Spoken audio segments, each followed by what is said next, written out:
Bismillahirrahmanirrahim. Assalamualaikum warahmatullahi wabarakatuh. Alhamdulillah. Alhamdulillahilladzi an'amana bi ni'matil iman wal islam. Wassalatu wassalamu ala sayyidil mursalin sayyidina wa maulana Muhammadin wa ala alihi wa ashabihi ajma'in. Amma ba'd. Baiklah, pada kesempatan kali ini video ini akan berbicara tentang mahfuzat. Mahfuzat itu adalah kata-kata mutiara yang sifatnya islami. Dan biasanya kata-kata mutiara ini digunakan untuk sebagai penyemangat. Contohnya adalah beberapa mahfuzat yang mungkin akan kita sampaikan pada kesempatan kali ini. Bismillahirrahmanirrahim.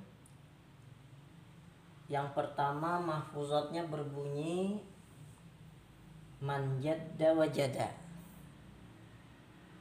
Man jadda wajada. Sesuatu yang menarik untuk dihafal, yaitu man jadda wajada. Coba kita tulis. Man jadda wajada.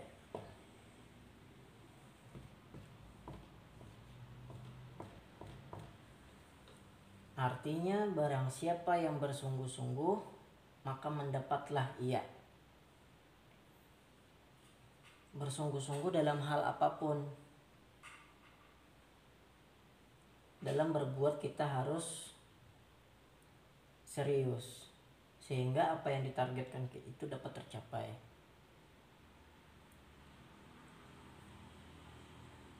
Misalnya punya niat tahun ini pengen menikah, kemudian untuk mengumpulkan uang, sungguh-sungguh dia dengan itu, maka insya Allah dia akan mendapatkan apa yang diinginkan. Man jadda wajada.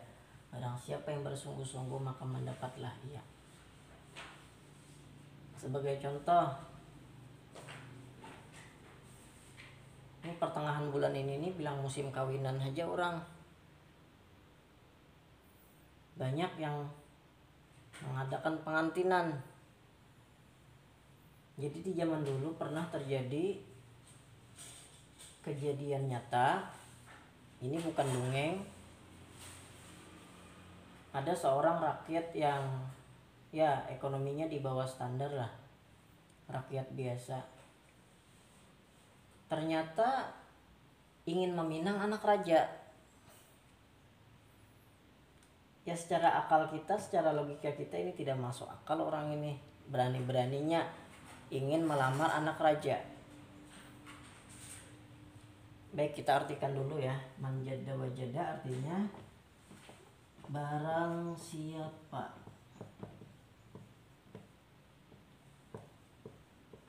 yang bersungguh-sungguh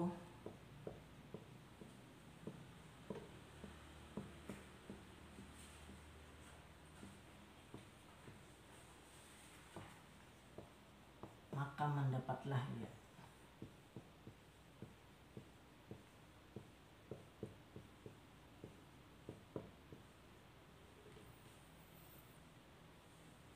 Kemudian sang raja memberi tantangan kepada pemuda tadi. Apabila engkau benar sungguh-sungguh ingin menikahi anakku ini, beranikah engkau memenuhi syarat yang akan kupinta? Apa syarat itu wahai raja? Saya bersedia. Wah, kata sang raja, tolong ambilkan batu permata yang ada di dasar laut.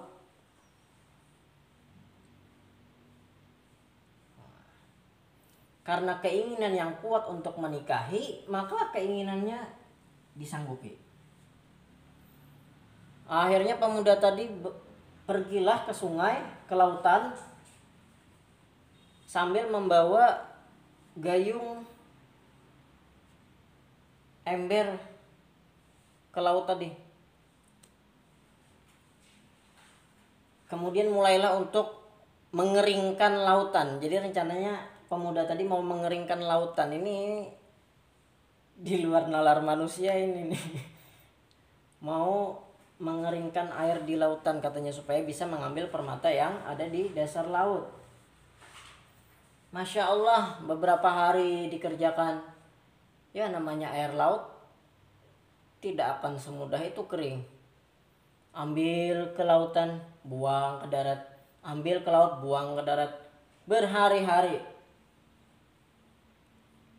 Kira-kira ini bakal terkabul tidak keinginannya? Allah itu tidak buta. Allah melihat usaha hambanya. Sehingga apabila hamba itu percaya kepada Allah dengan kekuasaan Allah, maka keajaiban Allah di situ telah terjadi. Akhirnya karena kesungguhannya, jadi syarat pertama untuk mencapai yang diinginkan itu sungguh-sungguh.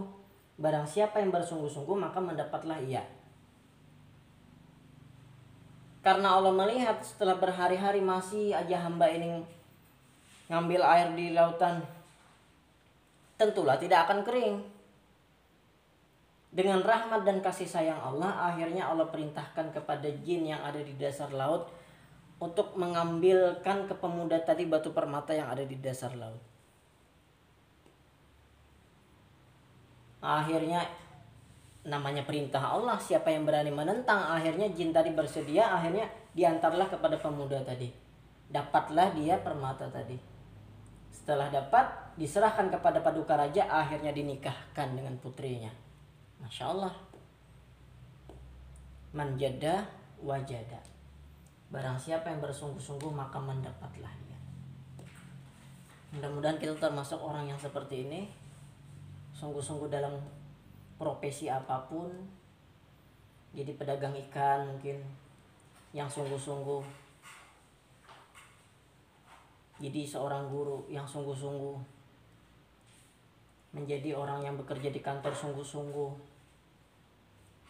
Maka insya Allah apapun hajat dunia dan akhiratnya pun terkabul insya Allah. Karena dengan kesungguhan itu hasilnya pun akan maksimal. Karena hasil yang maksimal tidak akan kita dapatkan kecuali dengan kesungguh-sungguhan dalam mengerjakannya. Kata orang, hasil tidak pernah mengkhianati usaha. Baik, yang kedua, man sobara zopira. Man sobara zopira. Jadi mahfuzat ini kata-kata mutiara yang indah-indah, tapi mengandung pesan-pesan tertentu yang bagus banget. Mahfuzat yang kedua berbunyi man sobara zopira. Kita tulis.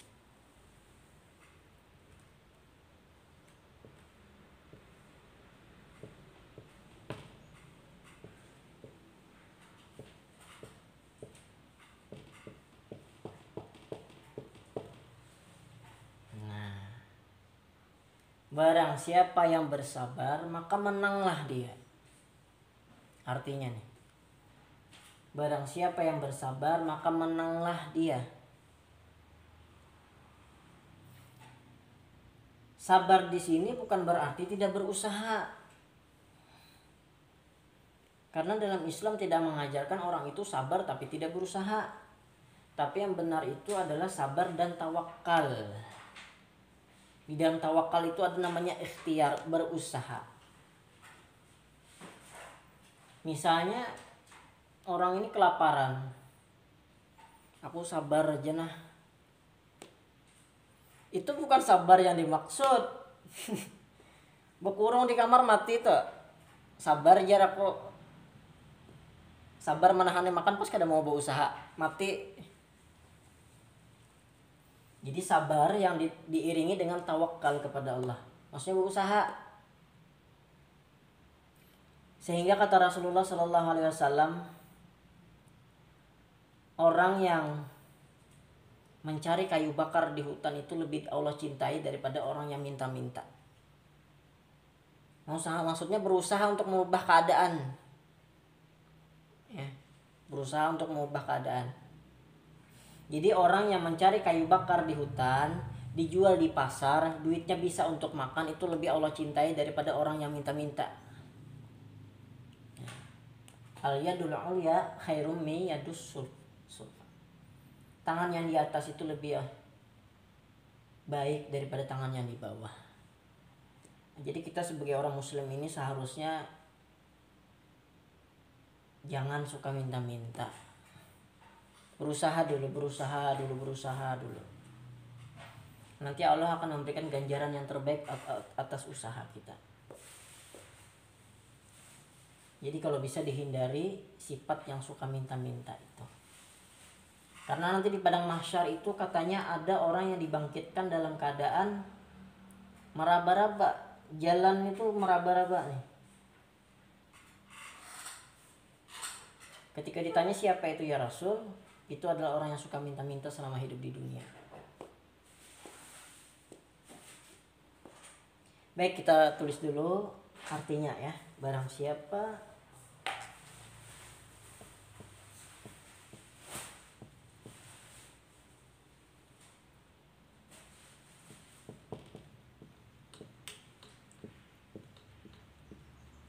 yang bersabar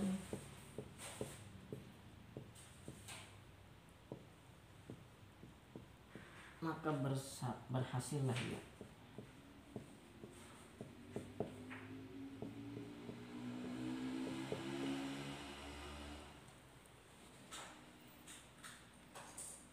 Sebenarnya maksud yang mendekati dengan kaidah mahfuzat ini adalah ketika misalnya kita itu disebut-sebut oleh orang lain yang tidak baik. Kalau yang disebut orang itu benar, ya kita koreksi diri, kita perbaiki diri agar lebih baik ke depannya. Akan tetapi apabila yang disebut orang itu tidak benar dan ternyata mengada-ada, fitnah ya bahasanya, maka hadapilah dengan sabar.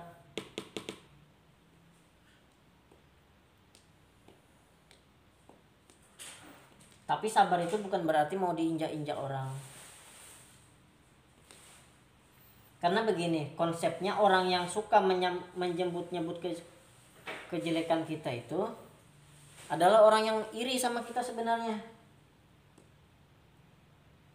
Barangkali kehidupan kita lebih bahagia dari orang lain gitu di mata dia, sehingga dia itu mau merusak kehidupan kita dengan cara menjelekkan kita dari orang lain. Nah, bagaimana cara mengatasinya? Bersabar. Wasta'inu bis-sabri was-shalah. Kata Allah, mintalah pertolongan dengan sabar dan sholat. Itu aja solusinya. Sabar dan sholat. Kenapa dengan sholat? Karena ketika kita sholat, kita berwudu, maka panas tensi kita itu, hati-hati tuh, iblis sudah berusaha untuk membuat kita marah dengan ejekan orang lain. Maka ketika kita sudah mulai panas, kita berwudu, adem lagi. Ketika takbir sampai sujud, maka kita merendah serendah-rendahnya di hadapan Allah, sehingga tidak lagi menyimpan perasaan dendam itu. Maksudnya dikembalikan dah kepada Allah di dalam sujud itu, dihabiskan.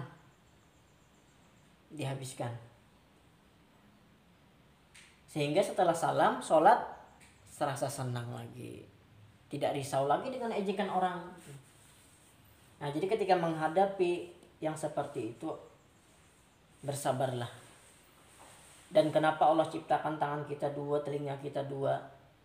Agar kita bisa menutup telinga kita daripada ucapan-ucapan orang. Karena kita tidak akan bisa selamat daripada mulut manusia. Nam baik pun ada aja yang menjelekkan. Nabi Muhammad SAW yang paling sempurna fisik perkataannya, tingkah lakunya, masih ada aja yang memusuhi, apalagi kita yang awam. Tidak ada apa-apa. Kalaupun ada kebaikan, itu semua datang dari Allah. Kalaupun ada kejahatan, itu sesungguhnya jujurlah itu daripada nafsu diri sendiri. Nah, maka dalam menghadapi situasi seperti itu, pilihlah sabar. Karena sesungguhnya orang yang menjelekkan kita itu Kalau kita respon tindakannya, dia makin senang. Seperti ingin memercikkan api kepada kita. Tapi karena kita tidak meladeni ucapannya, maka kita pun berhasil. Habis itu kisahnya orang tadi.